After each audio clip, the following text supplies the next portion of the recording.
ഉത്തർപ്രദേശിലെ രണ്ടാംഘട്ട വോട്ടെടുപ്പ് നടക്കുന്ന മണ്ഡലങ്ങളിലേക്ക് ജാട്ട് മുസ്ലിം സംഘർഷം വ്യാപിക്കുന്നു. ബിജ്നോർ ജില്ലയിൽ കഴിഞ്ഞ ദിവസം നടന്ന കൊലപാതകം എസ്-പിക്കും ബി.ജെ.പിക്കും തിരിച്ചടിയായേക്കും. പശ്ചിമ ഉത്തർപ്രദേശിൽ ജാട്ട് മുസ്ലിം സംഘർഷം വളരുന്നത് സമാജ്വാദി പാർട്ടിക്ക് തുടക്കത്തിലെ തലവേദനയായിരുന്നു. ഹിന്ദു വോട്ടുകൾ ഒന്നിക്കുമെന്ന ആശ്വാസത്തിലായിരുന്നു ആദ്യം ബി.ജെ.പി എങ്കിൽ ഹരിയാനയിലടക്കം നടക്കുന്ന ജാട്ട് പ്രക്ഷോഭങ്ങൾ കാര്യങ്ങൾ പ്രതികൂലമാക്കുമെന്ന ഭയം ഇപ്പോൾ അവർക്കുമുണ്ട്. ഇതിനിടയിലാണ് ബിജ്നോറിൽ കഴിഞ്ഞ ദിവസം ജാട്ട് യുവാവ് കൊല്ലപ്പെട്ടത്.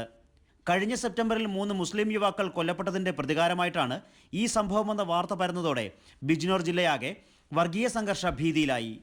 ബിജ്നോർ നിയമസഭാ മണ്ഡലത്തിൽ ആര് ജയിക്കുമെന്ന തർക്കമാണ് അടിപിടിയിലും പിന്നാലെ ജാട്ട് യുവാവിൻ്റെ കൊലപാതകത്തിലും കലാശിച്ചത്. പെൺകുട്ടികളെ ശല്യം ചെയ്തതിൻ്റെ പേരിലുള്ള തർക്കത്തെ തുടർന്നാണ് സെപ്റ്റംബറിൽ 3 മുസ്ലിം യുവാക്കൾ കൊല്ലപ്പെട്ടത്. ഈ കേസിലെ പ്രതികൾക്ക് കൊല്ലപ്പെട്ട ജാട്ട് യുവാവുമായും സാക്ഷികൾക്ക് കൊലപാതകം നടത്തിയവരുമായും ബന്ധമുള്ളതാണ് വർഗീയ സംഘർഷമുണ്ടാകുമെന്ന ഭീതിക്ക് കാരണം.